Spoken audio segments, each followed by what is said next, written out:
Welcome to Bird Camp Radio, where the coveys rise from the high pines, marsh valleys, sagebrush seas, and the shelf rock ledges. Here at camp, the fire's always glowing, the dogs are never far, and the stories of birds, wild places, and the upland life are just beginning. This is Bird Camp Radio.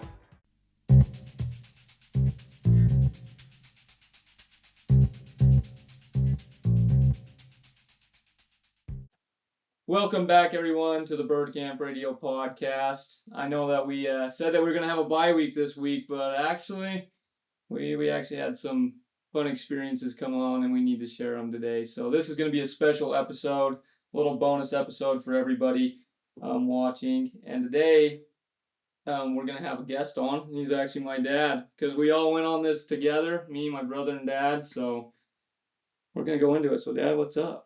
Well, just happy to be here. Happy you're here. We'll definitely get into that. So, as many of you guys know, I posted on social media not that long ago that we went on this hog hunt just last week, and I wasn't going to be doing an episode this week because of that. But because of some eventful situations that we had, we're like, we're definitely going to have to do a podcast. And I know that we're stepping away from the public lands and the upland game to go to Texas and spend a little time in the private hog hunting kind of community. So a little bit different, but I know that the majority of you listeners outside of upland game hunting also do a little bit of big game and other things like that. So I feel like it's going to be fun for everybody to listen to this and kind of step out of a little bit of our zone here at Bird Camp. So kind of getting into it. Dad, how long have we been wanting to do this? Oh, I think we've been talking about it for 2 or 3 years at least. Just we see the shows where, these pigs are just everywhere and they want rid of them so bad. And it's like, man, that if they're that prevalent, it's probably a hunt we can afford. We can go hang out and just go bang away at some stuff. And let's face it, it's big. It looks like it's fun. Yeah, I mean, it's hard to beat that. I mean, like you said, we've been looking into this for many years now. And finally, we're like, we're in a position where possibly we can do this. Our little brother, my little brother, Kaylor, he graduated this past year. So seemed like a good opportunity for all of us to be able to do something like this. So, I mean, this has been in the works since last May. And I believe we scheduled it last May. We did a little bit of, I guess I did a little bit of work looking into some of these guiding outfits, and we found the outfit that we wanted to go with and got it all scheduled and got it scheduled for January into February. And leading up to that, everything seemed pretty good to us. I mean, it had a pretty good ratings, and about a month before we went on this hunt, I started looking at the ratings and reviews on it again and started looking just onto the website that he had posted, and the ratings had gone from like a 4.8 to a 3.0, and I'm like, this is kind of interesting. I don't know like what happened, because before it seemed like a really good place to hunt, but ended up seeing these reviews, and I texted the outfitter, and I'm like, hey, I got some questions about some of these comments I'm seeing about this hunt that you're doing. And he got completely defensive right off the bat. Like he was so mad that I was even questioning anything that he was even saying. And I'm like, hey man, I'm just here asking questions. I'm not saying these are true, but I just like to have some of these cleared up before we come and do this hunt, because I mean we're spending pretty good money and coming quite a distance from Utah. And I mean, we're driving this. It's a 20-hour drive. We're like, we want to make sure this is what we want to do before we come. He's like, yes, sir. He's like, this is a great hunt. I take a lot of pride in what I do. I'm a God-fearing man. I'm like, all right, man, whatever you say. I mean, if that's it, we'll definitely keep on coming. And he seemed pretty good after that. He was just telling me pretty much that the majority of those comments and reviews were from other guides and outfitters trying to ruin what he does, and he said that's just what they do. And I'm like, all right, I guess I'll take that. Well, the story kind of ends up changing a little bit. Dad, you want to take that? Well, so we get there, and this is after a 19-hour drive and 19-20 hours, and we're going into the place, and we really don't know what to expect. I know the one, my first question is, why are we meeting our guide at 12:30 on the first day we hunt? At a bank. To bank outside of where we're at, so that we can go get ready. We've got to unload cars and all this, and but first, it's just kind of one of those unwritten rules. You don't try to guide your guide. If you want to tick a guide off and get him not on your team, tell him how to do his job. And so, we're going in, and the place where we were at, and I guess it's good to set what our expectations were. We knew this wasn't a super high dollar hunt. It's a lot of money, and it's a lot of time and a lot of effort, but we weren't expecting five-star accommodations. We weren't expecting meals, and we weren't necessarily expecting a guide that babysat. Didn't really want a guide. I mean, for us, that was kind of a selling point, is To being semi-guided. being semi-guided. We didn't have to sit with a guide, holding our hand the whole time.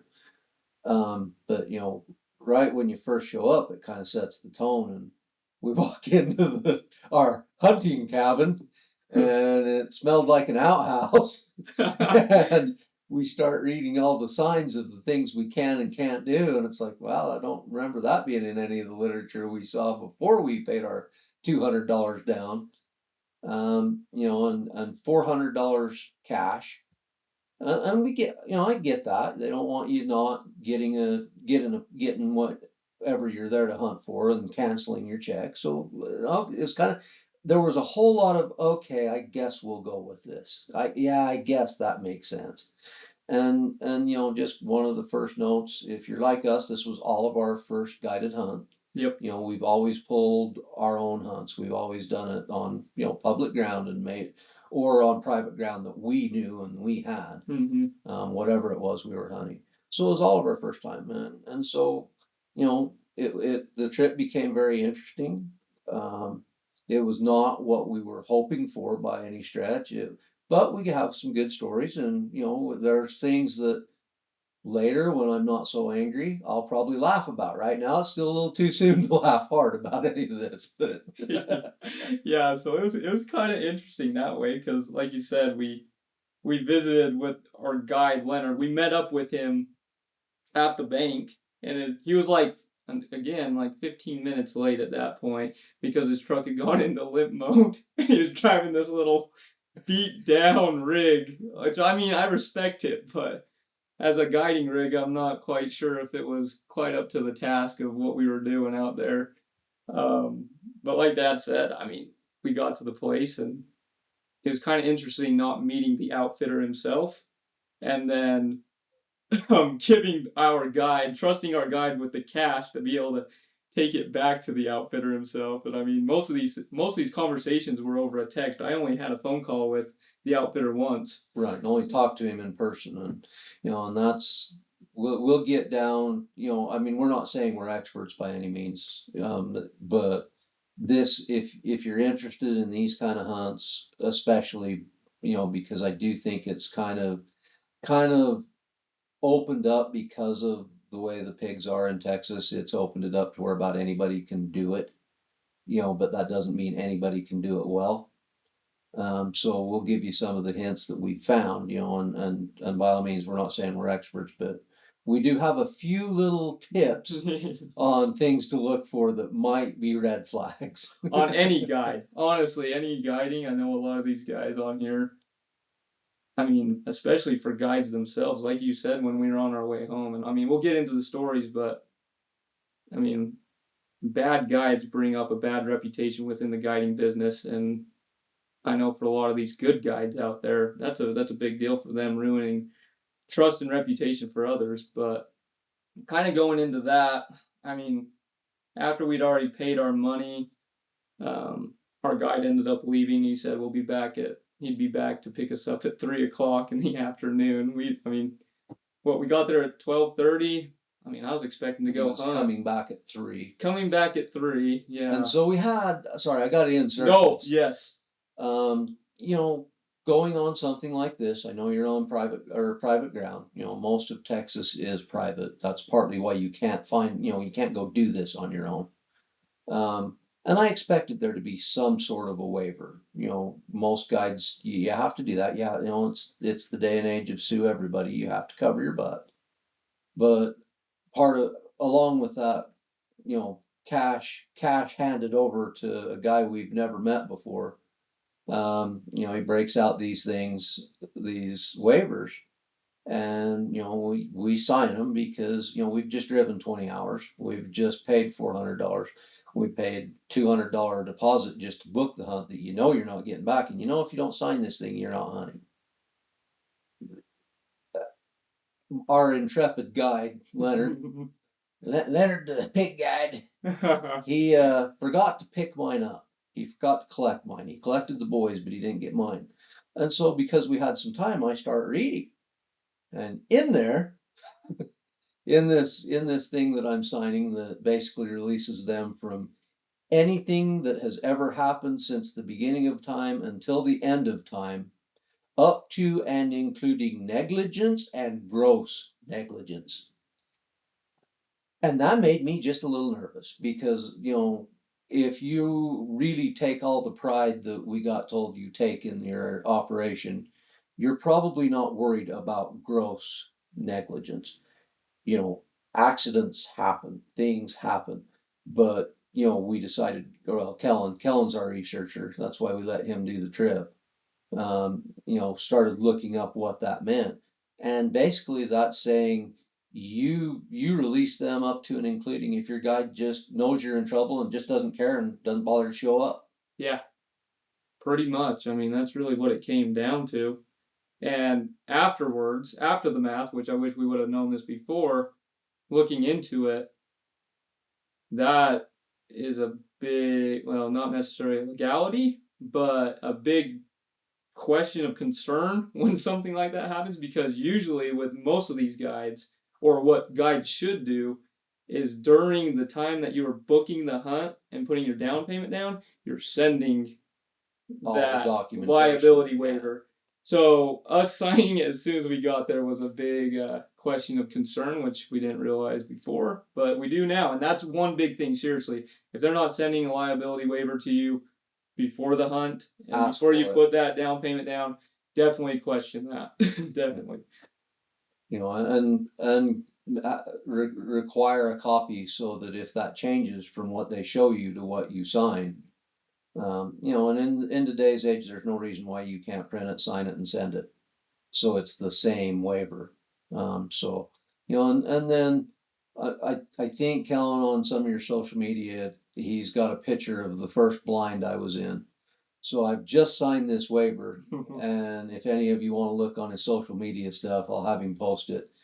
I walked to this blind, and the angle that we shot the picture from is the good side. Yeah. So I'll just leave a little teaser there for all y'all to go look at stuff. Yes. And that leads into, I mean, the hunt itself. I mean, after Leonard decided to come back and pick us up for the hunt at 3 o'clock in the afternoon, he takes us to our first spots, and let's hear about your part of it, Dad. So, I mean, we're from northern Utah. We've hunted. We've got experience with hunting.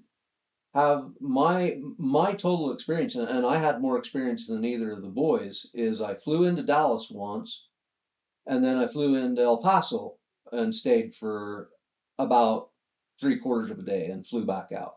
That's our knowledge of Texas. And you're expecting your guide to, at least maybe, he stopped because again, he'd lost the 4-wheel drive about a couple years ago. The 4-wheel drive went out. We ain't gonna make it up this hill. A little background, it's Texas. I understand that the weather is different there.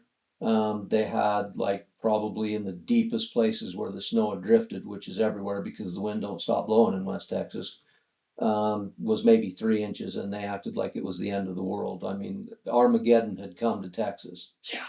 And it was cold and it was a little snowy, but he wasn't going to make it up to this. So we get out of the truck, and I'm expecting a little bit of information, a little what I should and shouldn't do. I mean, and granted, I'll give them credit, they'd sent us some texts, but the texts were also kind of conflicting. Yeah. With how they were directing us. So we get out of the truck and I'm, I've got my gun. He hands me a bag, about a 16th of a bag of corn, which I'm pretty sure is the only corn that feeder had seen in a month. Says, "Can you haul some corn in?" And, yeah, I can do that. Hands me 2 lights. Here, I'll give you 2 in case the first one don't work. This is not instilling confidence. He said, "You go follow it up, and you can see this little dog leg to the left. It'll turn back to the right." And that's all he said. And off he went. And so I start walking up this road, and I'm thinking, okay, we saw some of these feeders coming in. This has got to be pretty obvious. And I come to a gate. And in the thing it said, if you open gates, close them. We've been around livestock. The boys have been taught their whole lives. I've been taught my whole life how to handle gates. But he hadn't mentioned a gate, and it's like, oh, holy crap! Did I manage to miss this feeder somehow along the way? I don't really know. So I thought, well, it's not locked, it's not posted. So I walked through the gate. And 100 yards down the road is my very cared for and super proud of the way they handle things blind in this feeder that has, I will give it to them underneath the feeder. It was bare dirt, so there had been things there before, but they just had that big storm that blew into the south, and there was zero track other than birds. A lot of turkey tracks, A lot of turkey a ton of tracks. turkey tracks, and 0 feet on the ground. And I'm walking into to this feeder, and one of those texts of this is the smartest game animal on earth. Be careful. They smell well and they hear well. Don't you got to be. And they had instructed us that like every hour on the hour we had to spray ourselves with scent blocker, which it was 22 degrees that first night. You really don't want to spray yourself and get wet. But anyway, I'm thinking, so he's having me walk into my feeder where these pigs are going to be coming in. I'm just going to walk in That and was kind of pre-scouted. throw some things around and wire these lights up on, which he didn't tell me, hey, they work best if they're pointed down. So I had them facing out thinking, I want to pick things up coming into the feeder. I thought the feeder light would shine down, which, there was a light on the feeder. I'm pretty sure, well, I know for sure there was at least 1 rabbit, and I'm pretty sure there were 4 or 5 squirrels, and that feeder light never kicked on. So I'll let you go from there, because you can tell them about you and Kaler's experience after I left the truck. So Because there was 0 action after that. I saw a couple deer, a lot of cardinals, um, and the squirrel, the monster squirrel. I will tell you this: if you can go hunt squirrels on a feeder in Texas, they grow grizzly squirrels. That's all that eats it. Oh man, so yeah, going off of that, me and my brother Keeler keep on going up the road with good old Leonard, and my brother ends up taking this next one about a mile and a half up from where we were at, and he gets out. Everything goes smooth right here for now. This is the most smoothest part, I think, is dropping off Keeler, and we dropped Keeler off. We were supposed to hunt from what 3 to 8 is what he had told us. And so we drop off my little brother. He sits in his blind, and good old Leonard takes me down to my spot. And earlier in the day, as we were coming in, we'd actually seen 2 hogs and a few babies leaving this area, crossing the road. And he's like, "Oh, you should have a pretty good spot right here. We seen hogs in here." I'm like, "Oh man, I'm probably gonna see hogs tonight." Well, we open up the gate, get into this field, which he said was a wheat field, but I'm pretty sure it wasn't no wheat field. I'm pretty sure it wasn't planted wheat field, but that's all right. That's besides the point. But we get into here, into this spot, and I was going to be set up on 2 different feeders, and my blind was going to be in the middle of that, out in the trees. And so Leonard, he drives in between these 2 and starts heading towards the one feeder. And I mean, they just had their big old snowmageddon snowstorm, which wasn't much. Yeah, 2-3 days before, and most of this had already melted off. I mean, I will say it was muddy, but Leonard Leonard's a good guy. Don't get us wrong. Leonard's a really good guy, but when it comes to Super guiding, nice guy, yeah. just not a super good guide. And once again, this pre-scouted hunt that we did, of course, apparently wasn't pre-scouted because he had to go once again go to this feeder and drop off corn and spread corn, which I'm like, this is kind of interesting. Well, he was, not to be rude, but too lazy to walk, get out of the truck and walk to the feeder. Instead, he tried to go right through this muddy field and absolutely sunk this truck. And I mean, he sunk it. We probably sunk about 2 feet. And he's just sitting there just going at it. He's like, oh, dang, I really wish I had four-wheel drive right now, but I lost it a few years ago. And I'm like, I'm pretty sure I know exactly how you lost it. Because, I mean, he was just ramrodding on this truck, just back and forth, trying to get back out. Well, luckily, somehow within like 15 minutes, he had gotten this truck out. And he just looks over at me. He's like, oh, sorry about that.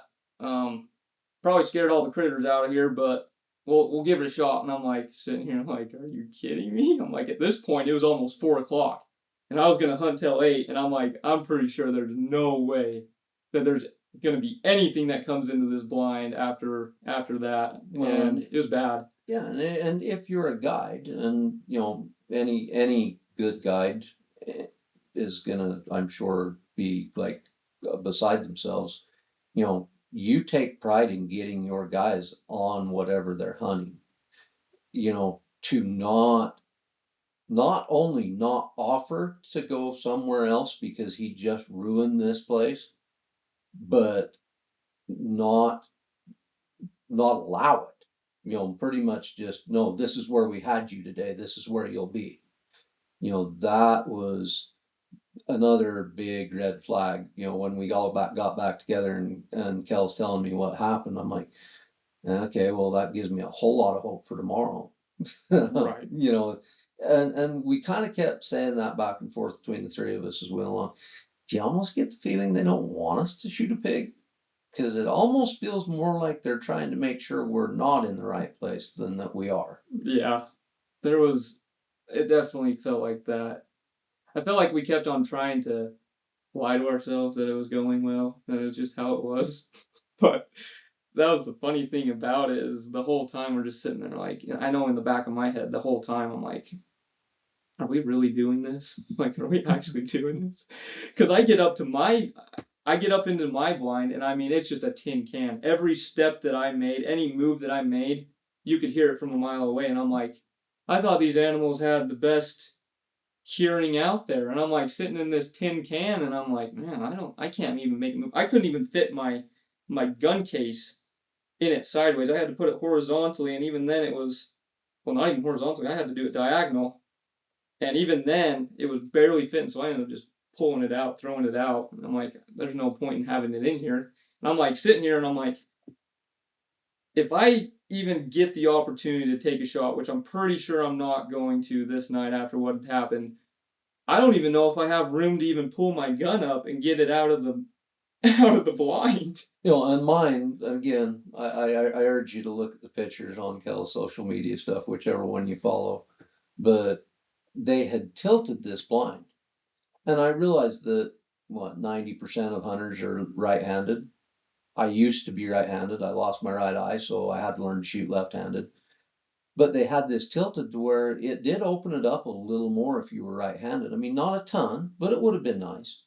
But as a left-hander, on my metal folding chair, that's like the ones you get at most like church picnics and things like that, the 1960s metal folding chair, I had to prop this thing in the very corner so that I could cover the left side, because the way it was tilted as a left-hander, it made it almost impossible to even shoot. If something came in from this side, pretty good chance it's getting away, because I'm having to contort into, I'm basically trying to bend like a gymnast to get an angle where I can shoot. I'll tell you one thing with his blind. If the wind wasn't blowing in from the south as hard as it was, that thing was going down. That thing was so tilted. I can't believe you stayed in that thing. Well, in their defense, I'll give them credit where credit is due.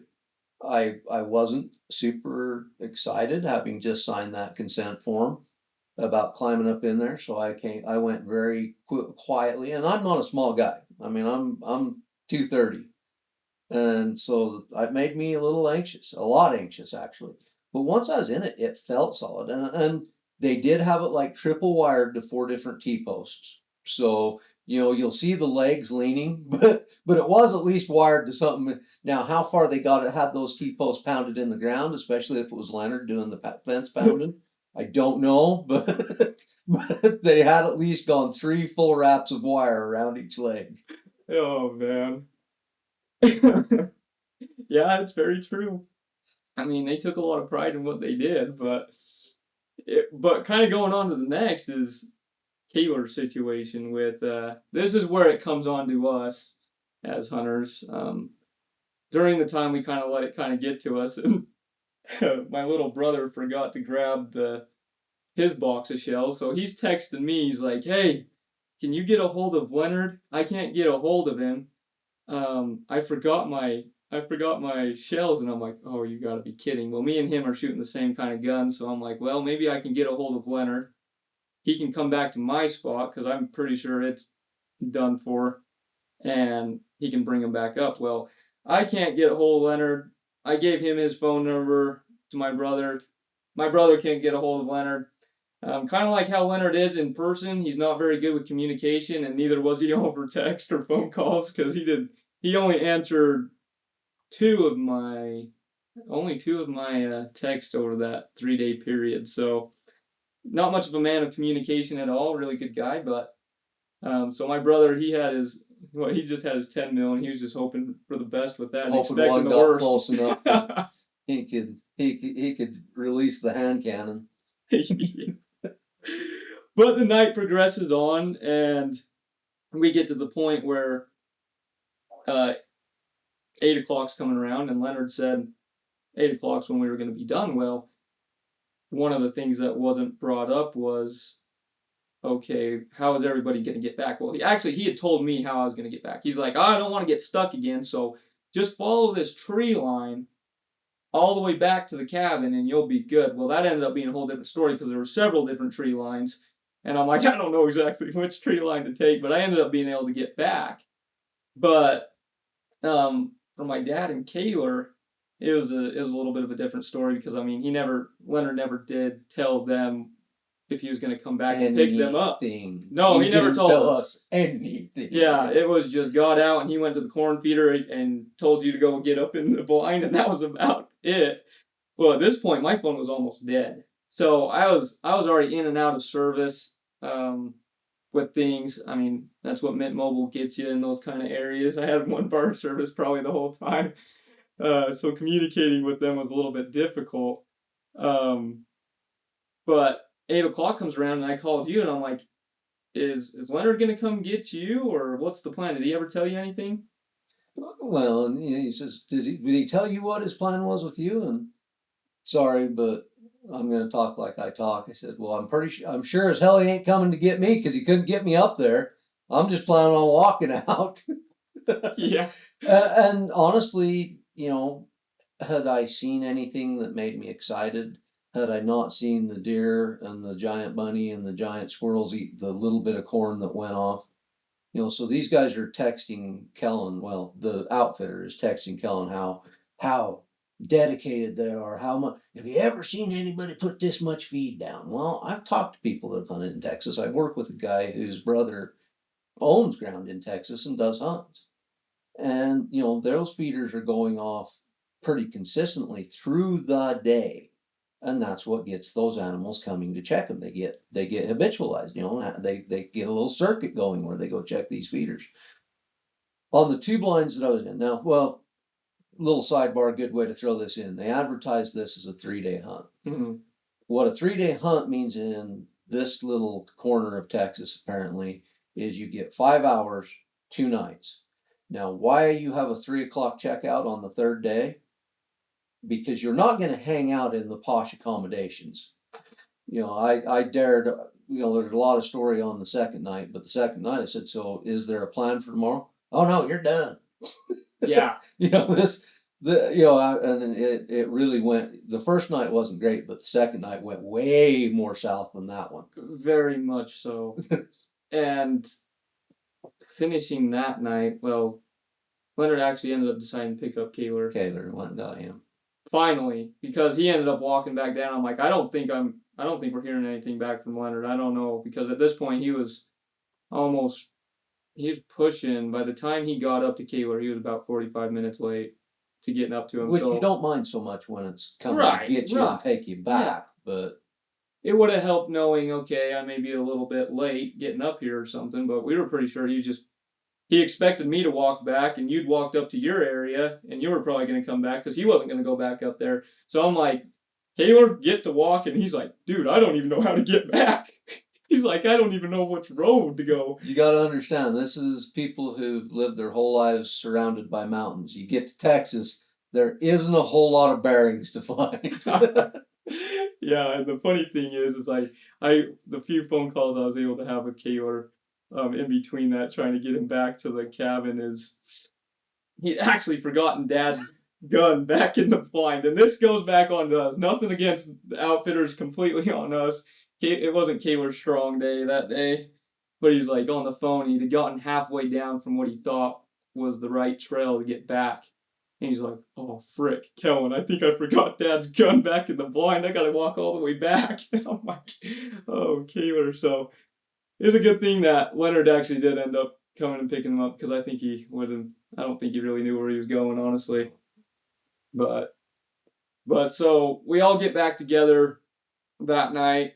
It wasn't the greatest night at all. Come to find out, we couldn't flush toilet paper down the toilet. We learned that. There was a paper. They didn't bother to tell us or communicate that to us. It's on a paper in there up on the wall saying you can't flush toilet paper down the toilet. And we learned that after the After fact, the and fact, yes. yeah, the rest of the time it just smelled like septic. The best communication on this hunt, and I'm not kidding, is they had one wall that had probably six laminated sheets of rules, Yes.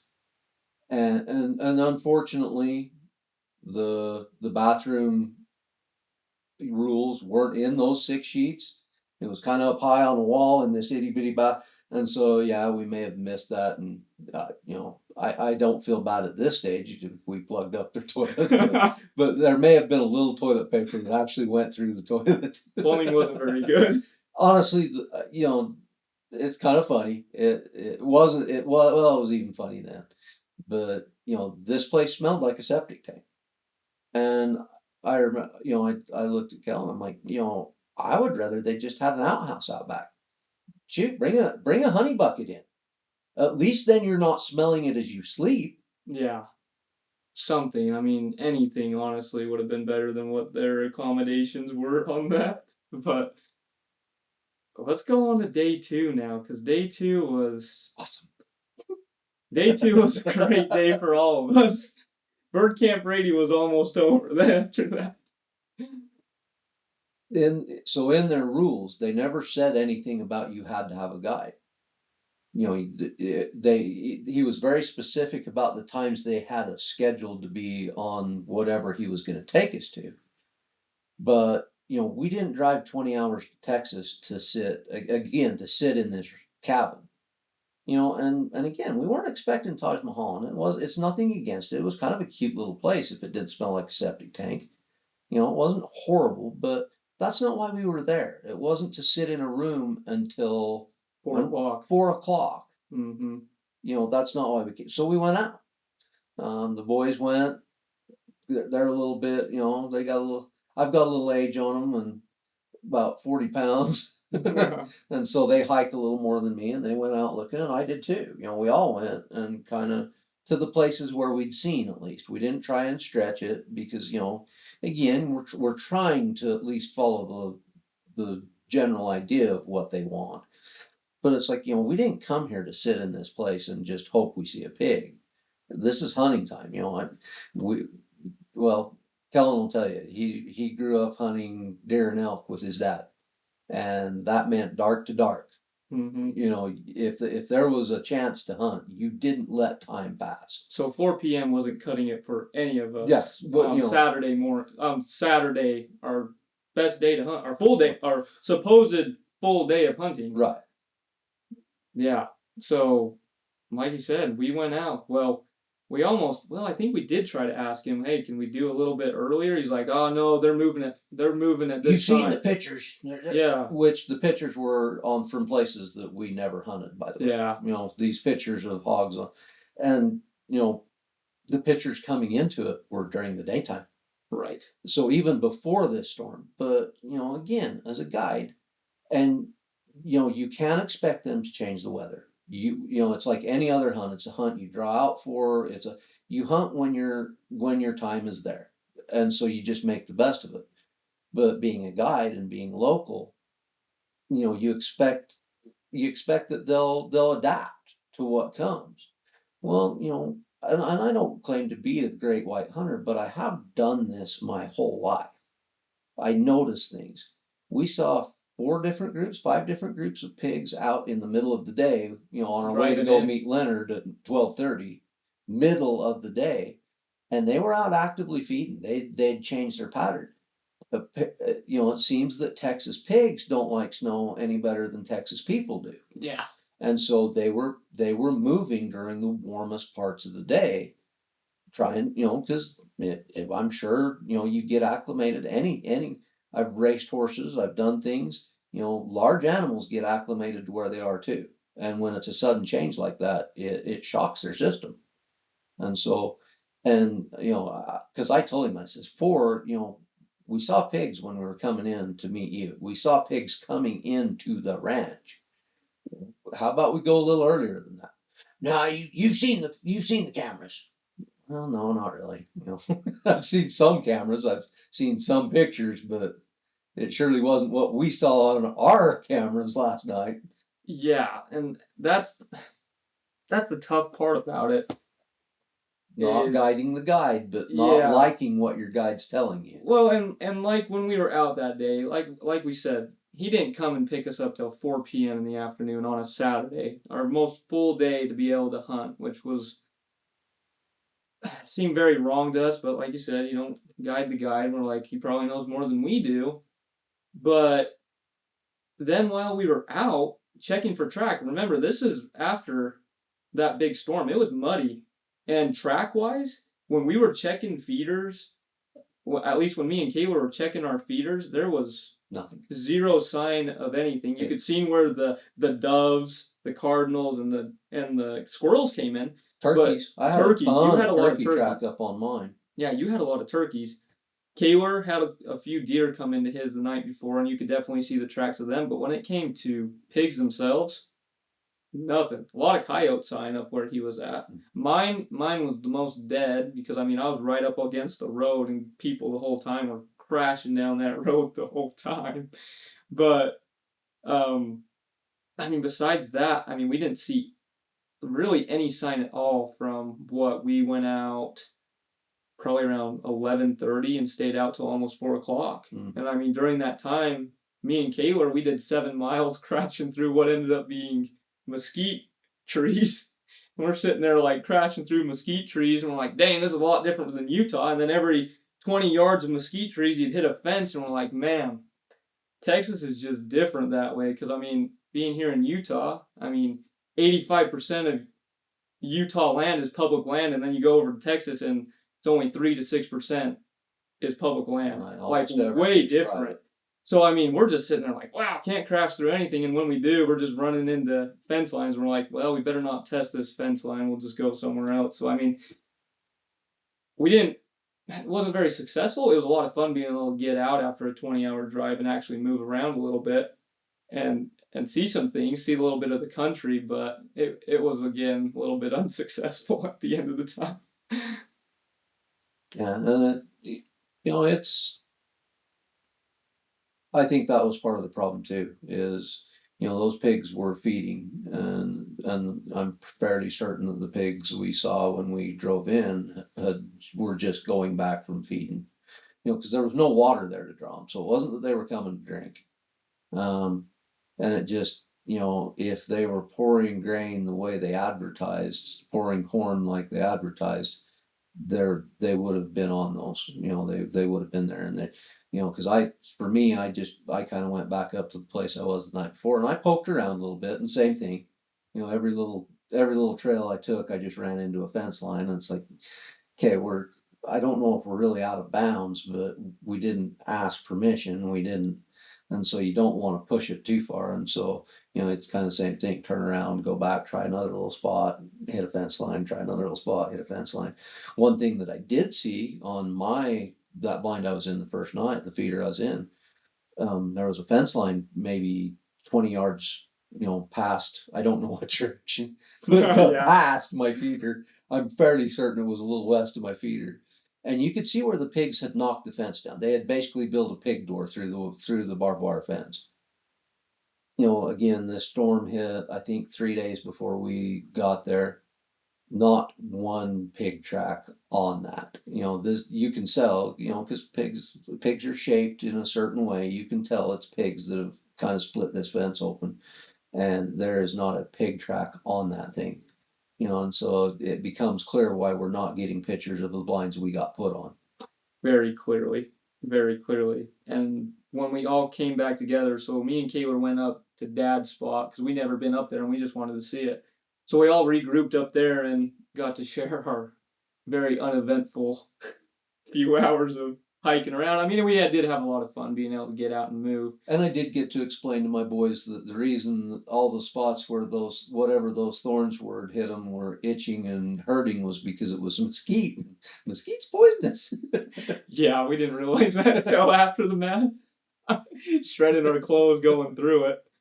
But on our way back down, I mean, we were just kind of like, what are we doing? Like, it's kind of, at that point, I mean, we were, at least for me, I was expecting at least Saturday to be our best day. I wasn't sure exactly how Friday would have been since we were getting there later in the day, kind of settling down, but I was really looking forward to Saturday. And I mean, right off the bat, getting told that you're not able to go out and hunt till 4 o'clock in the afternoon, kind of right off the bat, kind of set the tone for the rest of the trip. Well, and it's important to note too that that wasn't our choice to meet our guide at 12:30 the first day. That was Right, when we got told to be there because they right. had no intention of letting us hunt in the morning. No.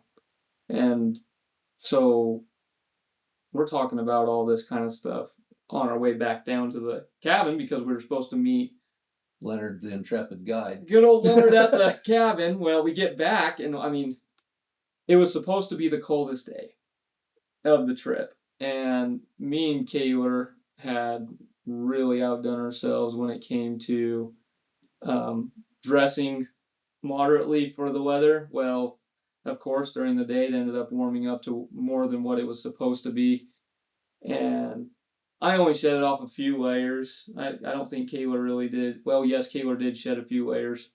Um, but we get back to the cabin, and it didn't dawn on me to what I should, and this is what comes back onto me, is change out my clothes and bring in fresh new clothes. I mean, I've been hiking 7 miles with these clothes and didn't think about it. I had 3 leggings and then my pants, two pairs of wool socks, and then 6 layers on my upper half.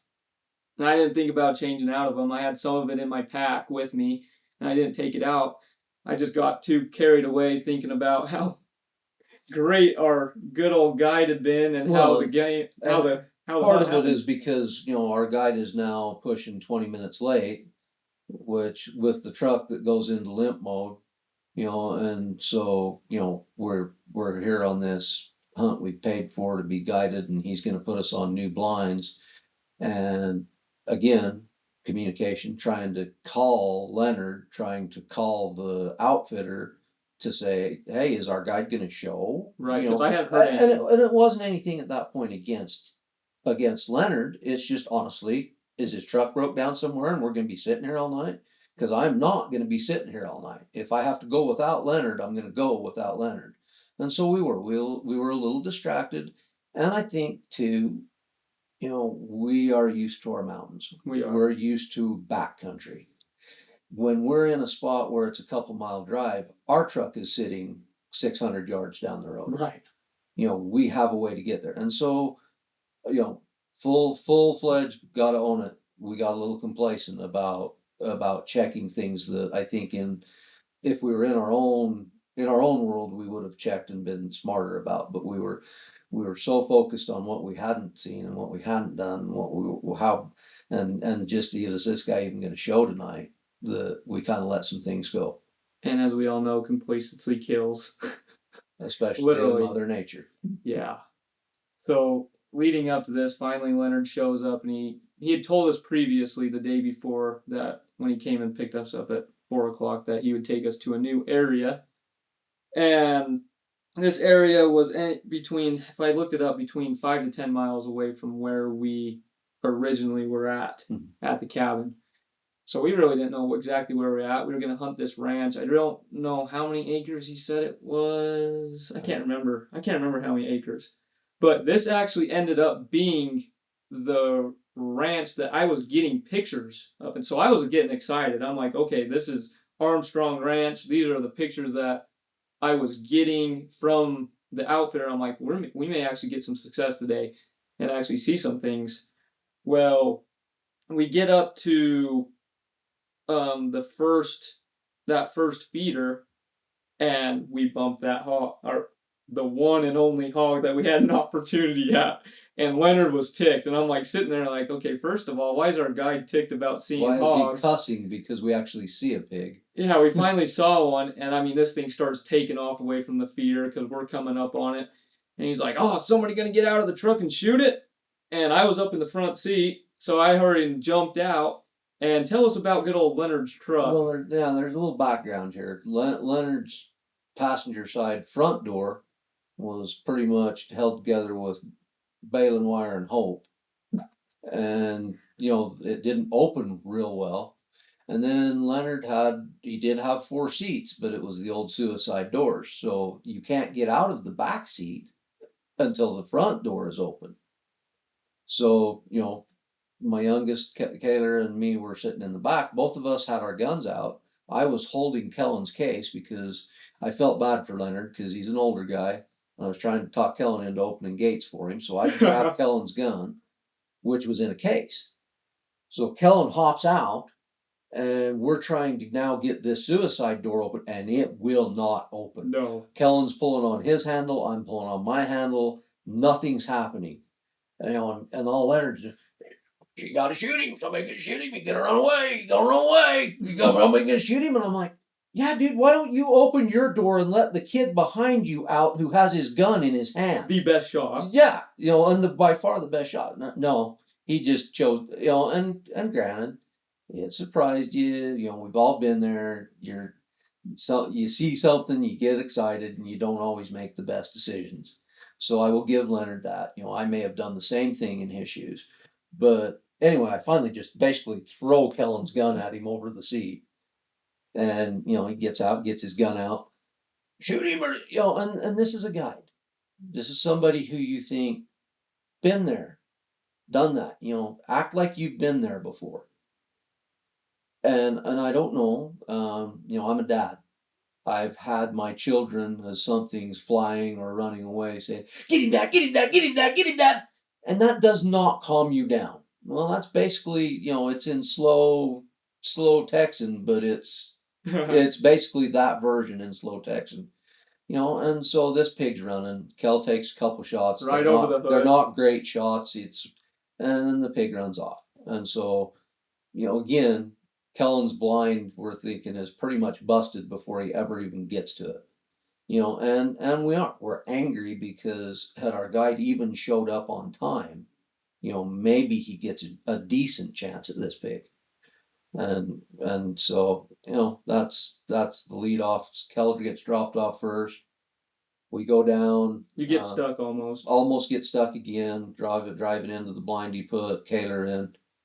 Actually stopped because he was afraid he was going to get stuck, and stopped on this hill, dropped Kaler off. So I know, at least this time, I know where both my boys are. I mean, as a dad, the first night I was a little uncomfortable because I got out first. So something goes wrong, we already didn't have a lot of faith in our intrepid guide from in the first hour. but so at least I knew where my kids were. I thought I did. And so I get dropped off last.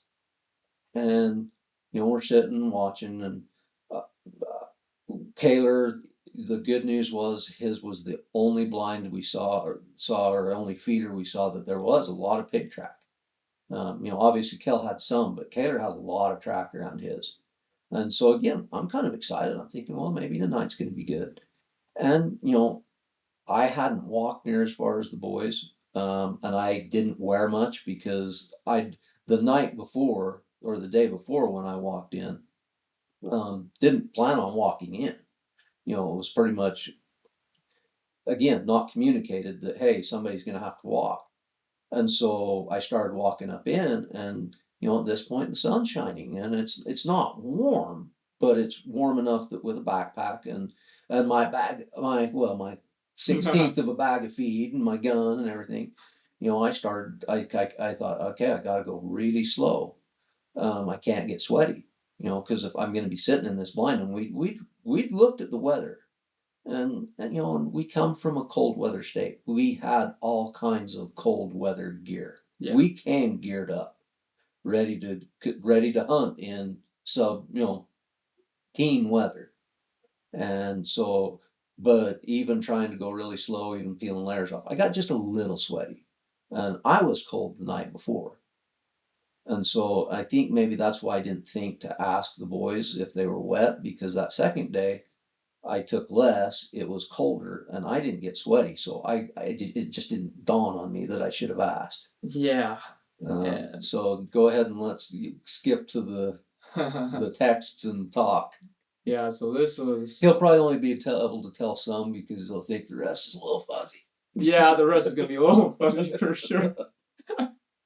So after all this, remembering back to this day, this was supposed to be the coldest day. Me and Kayla did 7 miles that day. I had a lot of layers on and never did change those layers out like I should have. And that comes back on to me as a hunter and not being prepped or guided for what I needed to do at the end of the day. So after doing those 7 miles, I mean, I must have been sweaty. I didn't realize it, of course, being in the cabin. Um, and then the adrenaline rush of shooting at those hogs, and then going into that blind within probably a half an hour, the sun went down because by the time he had dropped me off, it was pushing 5:30 at that point. Because I would say I was only probably 3/4 of a mile tops from you, Probably. and the sun was down by the time we got to my blind. Right. And I know within about a half an hour of me being in my blind, the sun was going down. And like I said, this was supposed to be the coldest night of our trip, which it dropped down. They said that it was supposed to get to 18 at the low, ended up being around 17 degrees when I checked, with a wind chill that was coming right into my blind that made it feel, I think what it said, 8 or 9 degrees. Yeah, 8 degrees. And so being wet with all those layers, like I said, I had 3 layers of leggings, and then my pants, 2 layers of socks, wool socks, and then 6 layers up top on my upper half. Um, and I had my gaiters on as well, so actually another layer on the bottom. And I got cold very, very quickly. As soon as that sun went down, it freaking hit me, and that wind chill came into that blind and sitting, and that adrenaline rush kind of going away. I went from hiking all day to the adrenaline rush to sitting in 17-degree weather with a 8, 9 degree feel to it because of the wind chill. And I started shaking. I mean, I started shaking bad enough that I had the whole thing rattling. And I ended up calling Leonard at like 7:20 because at this point I was like, okay, this is going to get bad. And well, I'd actually texted my dad. And I'm like, hey, do you know when Leonard's gonna come pick us up tonight? And he texted me back and said he said probably around 10:30 or so. And at this point it was 7:20, and I'm like, man, I've been sitting here for 2 hours and I am absolutely shaking. At this point, I couldn't feel anything from my feet up to my waist, and I was shaking really bad and couldn't feel any of it. And I'm like, I already know after my 3 shots and him getting stuck up at my blind again, I'm probably not gonna see anything tonight. Nothing too crazy. Um, and I'm like, you know what? I'm just gonna call Leonard and say, hey, you know what? I think I'm done. Let the other two keep on hunting, but I'm freezing to death, literally. And um, Well, see, and in between, he texted me, which was a little strange, and I thought, why are you doing texting me when we're on these blinds? Because they'd said, don't, again, most intelligent animal hunted, they'll see the light, on your phones, don't be texting. But, by this point, our expectations were pretty low. So I looked at the text and he'd asked me when was Leonard going to show up? And I texted him back. And at this point on my blind, I have something turning my lights on. I can't tell because the two lights that he'd hung aren't coming on. The only light coming on my feeder is the feeder light itself. Well, so just the opposite of the feeder the night before, where the two other lights that I'd hung wrong came on, but the feeder light never did come and shine down at the bottom of the feeder. And so I think I looked, and I want to say in between, you texted me twice, and I just didn't want to turn that on until I was sure that wasn't a pig coming in. And the next text, I got one that I don't think I'm going to make it till then. And then he sent another one that said, Dad, I'm shaking so bad I've got this whole thing rattling. And right there for me, the hunt was done. It was over. And so I didn't even text. I just called him. I says, get up right now, start moving. Just start moving. Start trying to see if you can get back.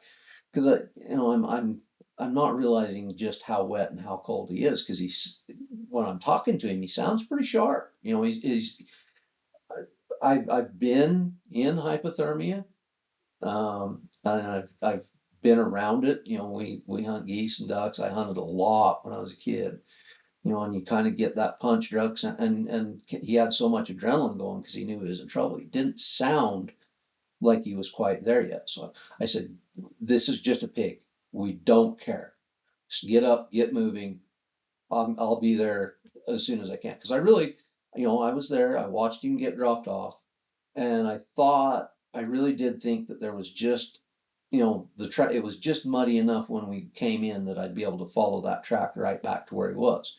Again, this is Texas, and so I'm pretty sure where I am, but there's nothing solid, especially at dark, that I can really pinpoint off of. And so I start walking back, and he says, Dad, I'm wet. And I said, okay, I know that everything in your head screaming, don't do this, but you need to pull everything off. I said, so start with your top. Pull everything off, the 2 layers closest to your skin, just throw them on the ground, and then put everything else back on. And he says, well, I'm worried about my phone. And at this point, I'm worried about Kaler too, because, he was on the same walk. And I says, well, turn your phone or, hang up, do that, and then call me back. And so I start trying to call Kaler, and it's going straight to voicemail. And so now I know I've got one son in trouble. I don't think I don't, well, I know I didn't. I didn't realize quite how bad yet. It was close. I was close to it, but I still thought he was a little better than he was. But I'm thinking, if my youngest has fallen asleep in that blind and he's the same way, I may already be too late. And so I'm calling back and forth, and Kellen, I think on that first call, the first time I called you, you said, well, I did get a hold of Leonard. He says he's coming, but he's 45 minutes out. yeah, and I already called him 4 times. I tried calling this guy 4 times, and just like anything else, when it came to the communication with him, I couldn't get a hold of him, and that's what I was worried about at this point. I was like, man, I don't even know if this guy's gonna come and get me in time, let alone even pick up the phone. But I called him one after the other. Every time it went to voicemail, I just called him again, and he picked up on the fourth phone call. He's like, "You sure you're ready to come back?" And I'm like, "Yeah, come and get me." He's like, "Well, I'm about 45 minutes out." And I'm like, I hope I got 45 minutes in me, because it's getting bad at this point. Like, my vision was really going at that point. Um, the adrenaline kept me going, but besides that, I was like, man, he better be here soon, or we're gonna have some problems. Well, and and so for me, that was the whole thing was just. I mean, there's nothing that scares you more than when you know your kids are in trouble. But now I'm trying to decide. I'm triaging in my head. Who do I go to first? I've got one that I know is in trouble, but I've got the other one that I don't know how bad a trouble he might be in, and he's closer. Which one do I go to first? And luckily, he just had his phone off because he was in the blind, and Kaylor had turned his phone on, and he said, "Yeah, I'm cold, but I'm not bad." And so then that made it easy. I knew who I had to get to, and so I'm talking to Kellen, and kind of the same thing. I said, "Did you get that?" And in hindsight, I don't know if he answered me specifically. I know we talked. I said, "Did you get that top off? Okay, now go back in that blind, pull your socks off, go in the blind so you don't get your feet wet again. But go in, pull everything on the bottom and do the same thing." And because he's so clear in the way, his adrenaline's pumping so fast, he's talking clearly. I'm thinking he's doing what I'm telling him to do as we keep having these breaks because he's worried his phone's going to shut off. And so I get a hold of Kaylor, find out, he's okay. He's not warm, He but he's started shedding okay. layers. Yeah. And so I know which one I have to get to. Well, in the dark, and it was a full moon, thank goodness. But in the dark and in Texas with nothing to go off of, I get to the road where I'm 99% sure we dropped Kellen. Um, but I am not absolutely, and I'm thinking, okay, I don't trust this guy is coming. I don't trust that he's going to get here anytime, and by this time, by the time I've walked out of my blind and I've got back to Kellen, it's been 45 plus quite a bit. Yeah. And so I called Kellen and I told him, I says, "Okay, I'm pretty sure I'm on your road, but I want you just to talk to me. Keep walking, keep moving. You've got to keep moving. You can't sit down. You've got to move. I'm going to give Leonard 5 minutes." And so I guess not only was it plus, it was like double because it was, what didn't we decide it was just a little over an hour and a half from when you called him to when he came? Yeah, and I had called him a second time after it had passed that 45 minutes. And this time he picked up like on the third phone call, and it didn't even sound like he was driving. It sounded like he was at his house or something. He's like, "Oh, I'm 15 minutes out." And I couldn't at that point. I was so out of it. I didn't know if he said 15 or 50 minutes. So I was like, "Oh man, and I called you back and I'm like, I really really hope he meant 15 minutes because if he says 50, it ain't happening." And so, I'm on the other end and I tell Kel, okay, well, if it was 45 and now 15, I says, I'm 90%, and he was with it enough to worry about me getting lost. And I said, I'm gonna give him 5 minutes. So just sit here and talk to me. Well, actually, I said, I will call you right back. Because in my head I'm thinking, I don't know for sure if Kel's conveyed to him how serious this is. Your head gets fuzzy when you get there. You get into, even second stage, you start to get a little fuzzy. And so I called our guide who's supposedly lives 15 minutes away from where we were. I called him 4 times in 10 minutes and he never answered.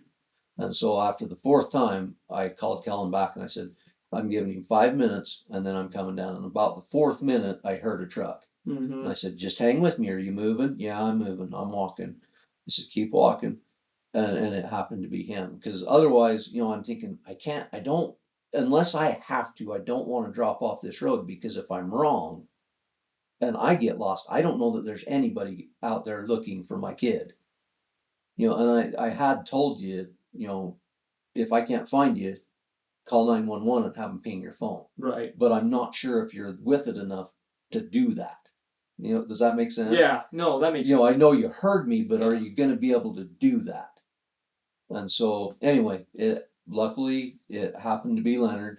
He'd made it eventually. And so about an hour and 35 minutes later. then we proceeded to start trying to take care of things. Yeah, and I mean, Well, I proceeded to start taking care of things. Leonard drove and we limp moded, and we had some things go on. And by then I started crashing after I got back in there, because after that, then the adrenaline kind of went, and I don't really remember that drive too much. Well, and it was, I mean, it was to the point, it was third stage. So that's when you stop shivering. And you don't stop shivering because you're warm. You stop shivering because your body just kind of quits, and it's taking, moving the blood away from your extremities, just trying to keep you warm. And so, the heater's on, and like I said, that day I'd stayed really dry, and I'm baking, and Kellen is not coming back. He's not getting better. And so I didn't want him falling asleep even in the truck. And so I just said, every time I tap your shoulder, I need you to shrug. And so about every 2 minutes, I'd tap his shoulder, and I could barely feel it. I mean, do it, but I could barely feel it. So it was, you know, and I'm thinking, because I still wonder if that was his excuse, if he was just lying. I mean, I can't say that he was, because I don't know where Kellen was, but he said that Kellen had told him he'd shot a pig. And I still don't think he understood just how serious it was, because he's like, well, do we want to go back and look for that pig? And I'm like, hell no, we're not going back and looking for a pig. I don't care about a pig at this point. Yeah. You want to come back after you drop us at the cabin? Great, do it. But right now, we need to get out of here. Mm-hmm. And so I don't know even right now if Leonard understands just how close he came to having somebody die on him. You get to that stage, they talk about it, and we talked about this afterward. You hear it in hunter safety, and you hear the stories, and you hear, but you don't realize how fast that hits until you're in that situation. And I mean, if it's bad enough, if you're wet enough, if it's cold enough, a half an hour is the difference between whether you live or die. And I guarantee you, we were into that half hour. Yeah, because as soon as we got back, you guys started taking off my clothes. Could barely get my leggings and my socks off because of how wet they were. And then as soon as, like immediately, as soon as they got everything All off, the wet I stuff went into off. like compulsive shaking after that. Just started shaking all over again. Probably worse than I was in that blind, honestly. Then got me showered up in some sulfur water. Pretty. Well, and he was mad because I said, I'm not going to make this hot, because your worry now is, okay, we're not going to get any worse. But unless I try to warm you up too fast and it shocks your system, and then you worry about your heart stopping or your organs stopping. And so, when you're in that situation, all you want to do is get warm right now, and you can't do that. So, we just started it, and we ran out of hot water, but luckily by then he was out of the woods. It wasn't a real long shower before our hot water was gone, but it was long enough. Yeah. And I mean, with that, after that, we asked, well, wasn't it during the ride back you were asking, so what time are you planning on coming and picking us up the next morning? Well, We were wondering, I just asked, what's the plan? I just said, is there a plan for tomorrow? I don't know where we're going to be, how if this is going to happen, but is there a plan? He said, oh no, you're done. This was the last day. And it's like, when you go back onto the website, we did pay for and you can go on there and find it. It's a 3-day hunt, 2 nights lodging. Well, when you think 3-day hunt, 2 nights lodging, I think 3 days hunt, 2 nights lodging. Well, and especially when you walk in and read the wall of rules and see that you have a 3 o'clock checkout time, you think, On well, Sunday, at least we're going to get a morning hunt. Yeah, we were thinking we were going to get that morning hunt. I mean, at that point, it was besides the point.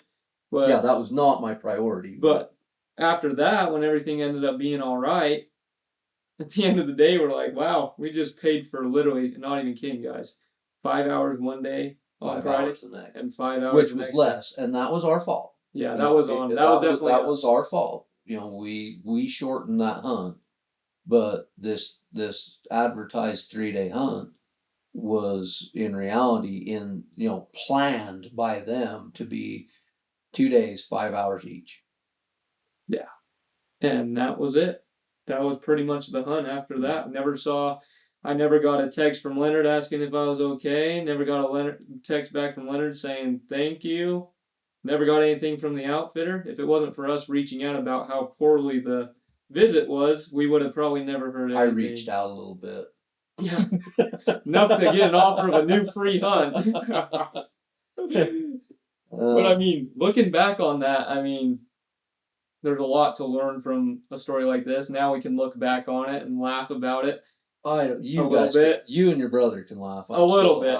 It's Yeah. still a little, it's still a little too soon for me to really belly laugh about it. But to give an idea, he did, and I'll give him credit. He offered to let us come hunt for free.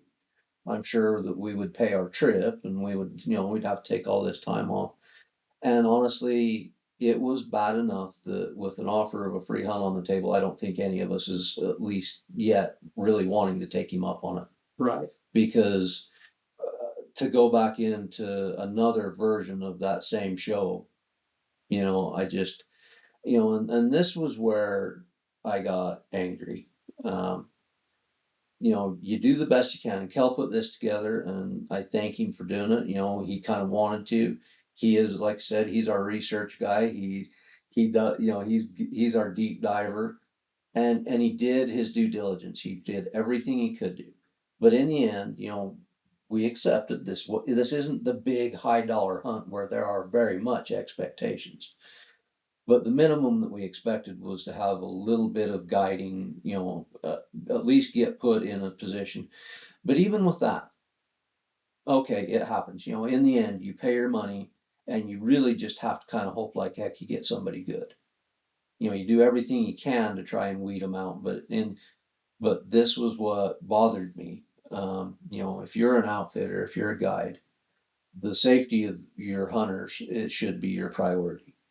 And I will admit that it is a different climate. Maybe they didn't understand that. Which if they didn't understand, then that's not the guide's fault. That's the outfitter who put this band of guides together for not making sure they were aware. Hey, this isn't our normal hunting. Mother Nature's taking a turn. Don't blame them for the weather. That you can't change the weather. But the one thing, and this guy had the audacity to tell me I was only angry because I had let my boys down. Because he sent us a text to bring propane heaters. Well, this is after we'd had 100 texts about how well these things hear and smell. We live in a cold weather climate. We brought plenty of gear. We had plenty of cold weather gear. We made that decision because it didn't make sense with you can't move and you can't, you have to spray the scent blocker on every 5 minutes but go ahead and throw a propane heater in there. Again, we didn't drive that far to just try to run things off. But when he told me that, that's when I broke because, at the bare minimum, this guy supposedly lived 15 minutes away. And I still don't know how clear Kellen was when he talked to our guide. It's possible, I will give him that. It's possible he didn't understand. Like I said, I still don't know for sure that he understood how very close to a very bad day we were. But if he would have picked up, when you have a hunter calling you 4 times in 10 minutes, all he had to do was answer one of those 4 phone calls, and I would have let him know just how fast he had to come, just how serious this was. But he couldn't be bothered to do that. And that's the breaking point.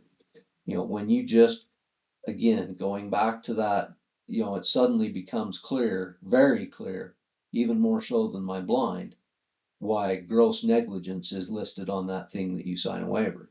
And I'm pretty sure the only reason this guy called me back, I mean, he swears he's a man of God, which I'm sorry, folks, but I've known some men of God and none of them have to tell you that because it's in everything they do. You don't ever question it. They don't have to proclaim it. They live it. I'm pretty sure the only reason this old boy called me back at all was because he does not have my waiver and his butt was hanging out and he knows it. Yeah. And he's good at what he does because I mean. Oh, he's a car salesman. You get looking at the reviews. I mean, every kind of going back to what he said at the beginning of it all was when he was telling me that all those bad reviews were all these other guides trying to make him look bad. those were actually people like us telling those stories, and all the good reviews are the ones that they're going on as an Yeah, he's outfitter having putting on. friends and family get on and put these reviews. I mean, because it was, I mean, it was tit for tat. Obviously, not the nearly freezing to death, but the actual hunt itself. It's like, okay, I totally believe this bad review because this is exactly what we saw. Hmm. And one of the big things that people said is, they try to, if you don't, if you're, because you're not successful, they try to make it your fault. And, that was every step of the way. It was, we must be doing something wrong. Yeah. And it's like, again, I don't claim to be a great white hunter. I think I'm pretty good. I've spent dedicated a lot of my life to it. We've done well enough that obviously my kids want to do it. So I think I may have done a few things right here and there along the way. But I've done it long enough to know somebody who's not a guide, who shouldn't be, who's not trying to help you get to where you need to be. And and again, that's part of the deal. That isn't, but just the absolute recklessness and the not giving a dang if we were okay. And So expecting a tip at the end, a right, very well you tip. know, The whole time you're getting you're the only getting text you pressured get is to pressure a tip. text or yeah, to tip this guide. And that's what I explained to this guy. I said, I don't know. I really do think that Leonard is a nice guy. I do. I believe you. He seemed like a nice He guy. did. I think if you were to go hang out with him, he probably would be a lot of fun. I think once you got him loosened up to where he'd talk, he's probably got some stories. But when it is 17 degrees, which they couldn't control, they couldn't control what the weather was, but they surely could control the way they handled it. And that's what I explained to this guy. When it's 17 degrees, had you dropped us 10 miles from our camp with no way but to walk out on a nice 60-degree night, no big deal. But when it's 17 degrees, if things go south, they go south right now. You don't have hours, you have minutes. And it was just the lack of care. That's why we're doing this. It's not that we had a bad hunt. Even the great hunts don't usually guarantee you a success. It was just, for $1,800, they didn't care if any of the three of us got back to where we came from, Yeah. and that's not okay. So with this, what can we learn from it all? What kind of advice do you have for everybody, Pops? Well, so in the good news, like I said, it was our first time any of us had ever done this. Really, really, folks, if you're first time, um, you know, ask for that waiver before you pay a dime, before you put that deposit down to For book any your hunt, guiding hunt. for anything. I want to see what this is going to be. I want a copy because if it changes, I want my money back, and I want you to guarantee that to me in writing that if you change this waiver when I get there, because that's part of how they had us. And I think they target that, um, you know, because the hogs they're not even controlled. They're considered pests. And so it's not I mean, it's a lot of money, a lot of money for us anyway, but it's not this $20,000 guided elk hunt. And so I think they've just got that figured out that you can target middle class people who are just trying to find some way to go hunt in what's getting more and more all the time to be a rich man's sport. And, after we drive 20 hours, we're not gonna throw away the $200 deposit and drive back away Right. because we don't like what they're. So, Kellen did investigate all he could. But that's something we know now. Ask for that. If your outfitter doesn't want to talk to you, if your outfitter's name isn't all over the website, his full name, he doesn't take pride in what he does. If you take pride in what you're doing, you have no problem having that product wear your name. That's the two. And then one that I've thought of since is, call, especially if you know a good guide.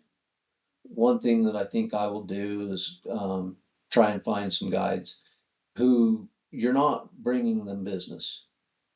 and just ask them, what should we look for? Because good guides don't want bad guides. It's like I told Kellen, it's a lot like dealing with law enforcement. You might run it, you might deal with literally hundreds of law enforcement over the course of your life. And 99 of them might be the best people you'll ever meet. They might be, super, super professional, super courteous, super, the one you remember is the one bad one. And it's very much the same thing with guides. If we have 100 good guides from now, this will be the one that we remember probably the most. And it's sad, but it's true. Mm-hmm. So good guides, I think they'd be more than willing, because they know. What I would really recommend calling a guide that you're not planning on doing business with, and just saying, hey, I've had a bad experience, or I don't want to have a bad experience either way. What are some things I should be looking for? I'm going to go do this kind of a hunt. What would you suggest I ask? Mm-hmm. Because we've learned a couple things, but we don't, I wouldn't say we're experts at this by No, any means. no. I mean, and kind of adding on to that, I at the time, I mean, with it being our first guided hunt, I mean, we were kind of oblivious to a lot of things. I thought I had done thorough research. I mean, we'd researched several different guiding companies in Texas, but we'd seen the opposite thing where the reviews were bad, and I'm like, okay, I'm going to step away from that. I don't want anything to do that. I'm going to go with the one that has the good reviews, of course. Did my research that way, but a way that you can also do your research that I've figured out and I should have done before is you can call the state game and fish and ask if they've had any reports or any reviews on that guide, or if they've had any mentions of them in any way, as well reaching out to the outfitting association of that state, um, figuring out where they're getting their licensing from as well, what they think as well.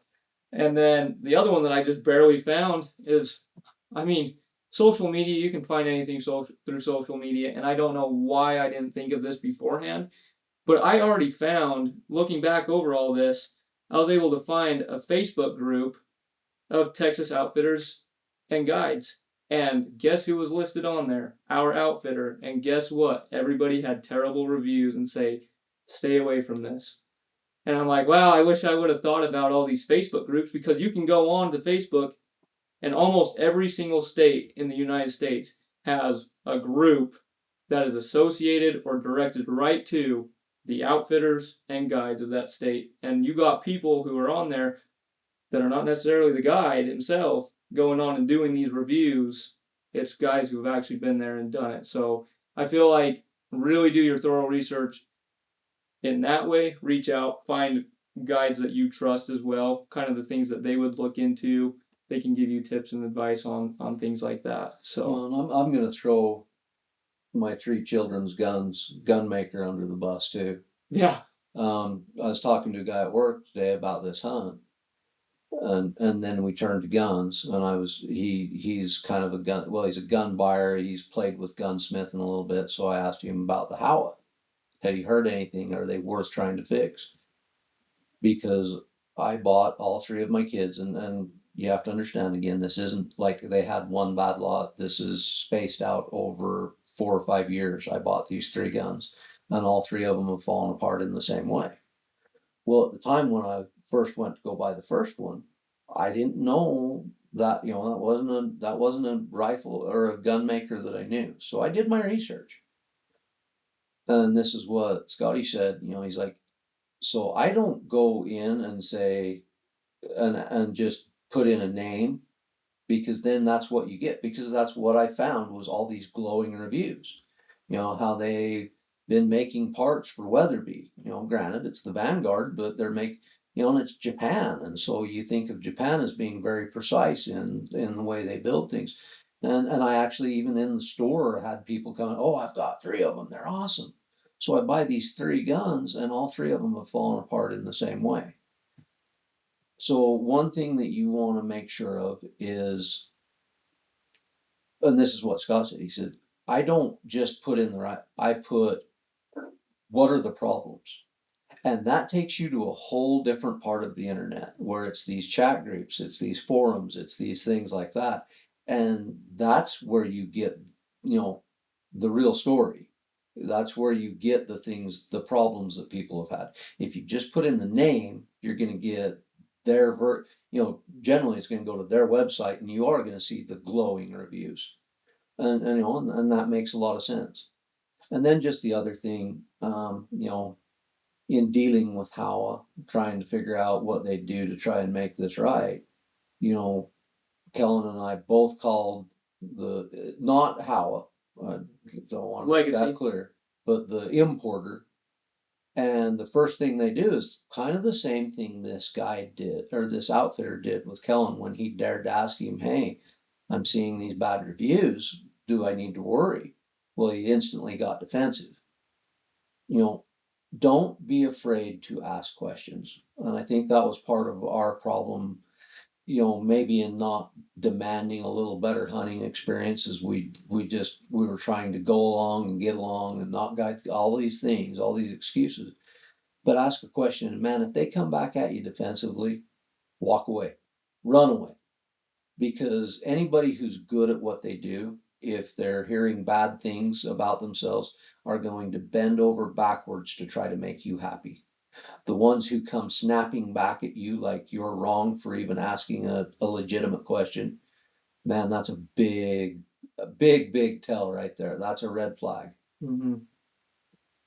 Yeah, I feel like there's a lot of things to be able to learn from an experience like this. But at the end of the day, guys, I mean, we have stories, and I mean that's why we do it. At the end of the day, well, it was time we all got to spend together. We've got stories that years from now will be a whole lot funnier, but also we have to take responsibility for what we did.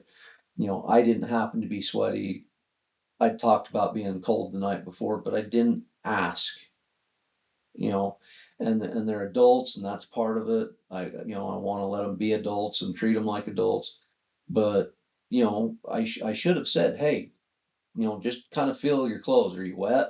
I didn't, and part of that was just being complacent because it wasn't in the backwood. We weren't in the deep wilderness. We weren't in the kind of places where we've hunted big game before. It felt more like I said, like a goose or a duck hunt that we've been on where the truck's 500 yards down the road. And we let ourselves get complacent, and we have to own that. And one of the big things, is just remember how fast things can go wrong, that sometimes even if our truck would have been 500 yards, maybe that's 100 yards too far. You get so wrapped up, especially after you've spent that kind of money and that kind of time and put that effort into it, you get so worried and wrapped up in trying to make it successful that we got complacent and broke rules that, as bad as the hunt was and as bad as their response was when things went bad, we have to own that we let it be a position where we got bad, and that's our fault. Yes, we made plenty of our own mistakes on this trip, and so that's something that, just again, always remember what's important. It's like I said, as soon as I got that call from Kellen where he told me he was shaking so bad the whole blind was shaking, that hunt was over, because at that point a pig meant nothing. Compared to my kid, that a pig was zero.